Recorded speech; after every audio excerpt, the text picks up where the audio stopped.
Hello, good morning, good afternoon, good evening, and good night, depending on where you are in the world today.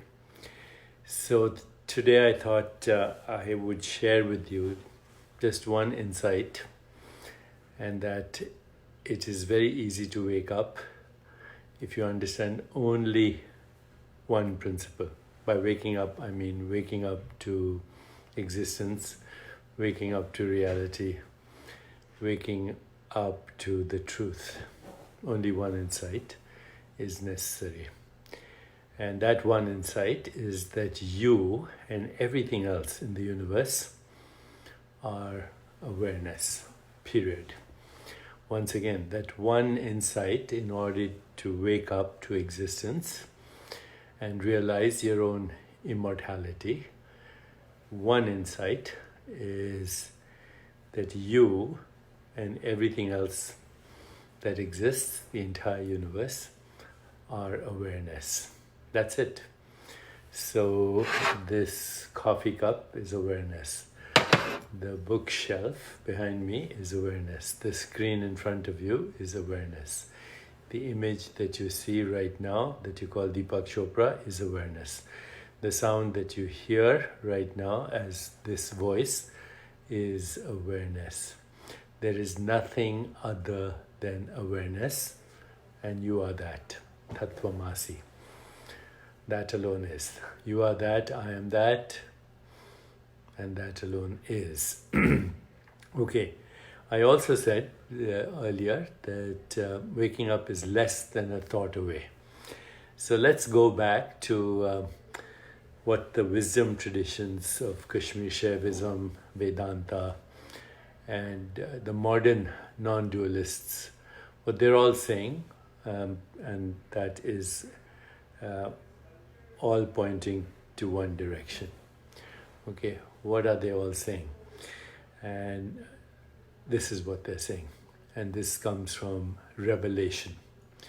If you can think about it, if you can conceptualize it, if you can imagine it, if you can perceive it, if you can label it, if you can describe it, define it in any way, experience it as form of phenomena, then it's not real. Okay. Once again, if you can, if you can imagine it, if you can touch it, if you can perceive it, if you can conceptualize it, if you can think about it, it's not real. So then, what the heck am I doing? Speaking to you about it. And I am speaking about it. The fact that I'm speaking about it is I'm obsessed with it, and no matter what I say will be inadequate to describe the undescribable. That's why Rumi, the great Sufi poet, said, God's language is silence, everything else is poor translation. So strictly speaking, I should shut up. But I will, at some point, before I die, I will definitely shut up for sure. But till then, please indulge me. So awareness has no form. Because that has no form, you cannot conceptualize it. You cannot conceptualize it. How can you conceptualize the formless? The formless cannot be imagined either. It can't be perceived. And yet, you, who cannot be perceived or conceptualized or imagined, because you're nothing imaginable, conceptualizable, or perceivable, yet without you, there would be no imagination. There would be no conceptualization. There would be no experience of form or phenomena. You, at all times, remain awareness. Just like, before the ocean rises as a wave, it's water. As a wave, it's water. Once it subsides into the ocean, it's water. So too, before a perception or a thought or an image or a sensation arises, it is awareness. In its arising, as a perception, image, feeling, thought, sensation, it is awareness, modified. And after the experience, it is awareness again, all the time. Awareness is prior to all experience, it's in all experience, and it remains awareness after experience. Just like the water in a droplet, in the ocean, in the stream, in the puddle, in the cloud, in the rainbow, in the rain itself, in the eddies and whirlpools and springs. At all times, it is water. You at all times are awareness. And having said that it can't be described, let me at least describe the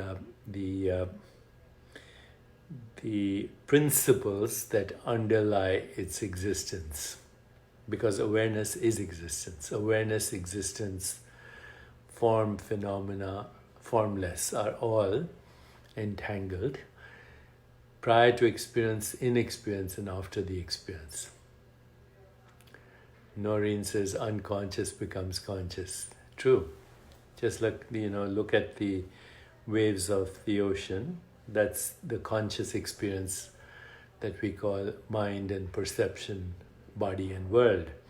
But as you go beyond, beneath the waves, then you find currents, ocean currents, and movements in the ocean that are actually resulting in the waves. And when you go to the depths of the ocean, there's just silent ocean. So too, your silent being modifying itself. But the principles underlying the silent being are the following.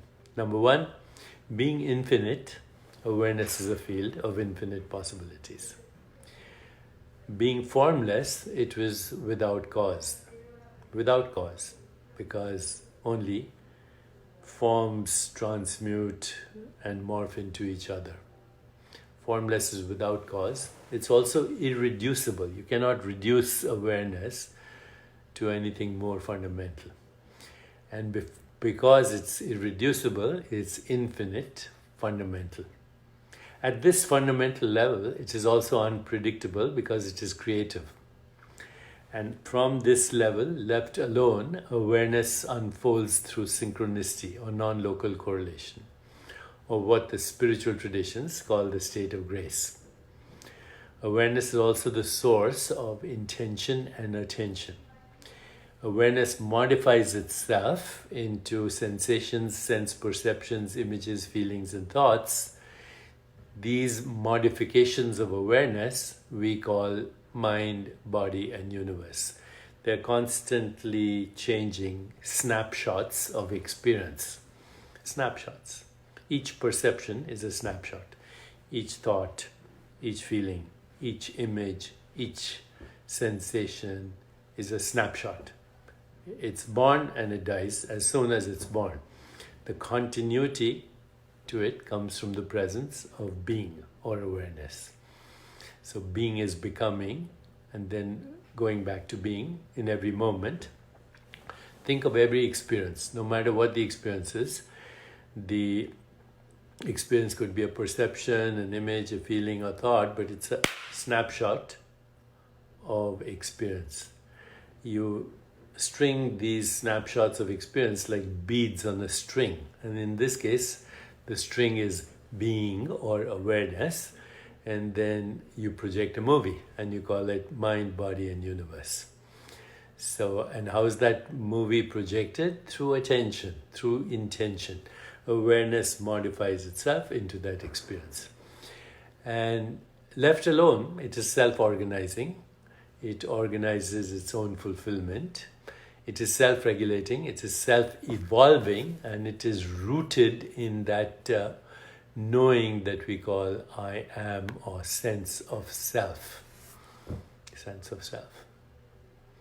as we ground ourselves into this changeless, formless, infinite, borderless, unfettered, free, formless, non-symbolic being, as we anchor ourselves here, there's a shift in our sense of self from knowing and experience to the source of all knowing and experience. There's a shift in emotions in the direction of love, compassion, joy, equanimity, the desire for truth, goodness, beauty, harmony. Satyam, Shivam, Sundaram. There's a shift in perception. Things are clearer, even more luminous, and less physical, more malleable. You begin to thaw the material world into energy, information, and ultimately it disappears into pure consciousness. There's luminous perception in the present moment. There's a shift in memory. We are not victimized by memory, but we use memory for creativity. There's access to intuition, a form of intelligence that's contextual, relational, holistic, without a win-lose orientation, going beyond linear cause and effect, actually harmonizing the entanglement of all experience everywhere. That is what happens in that shift, even in memory, not victimized by memory, but using memory for creativity. There's insight, as I said, inner vision, intuition, knowing the right thing at the right time for the right purpose. Right thing is called spontaneous right action, spontaneous right thinking, spontaneous right choice making, without anticipation, without regrets, without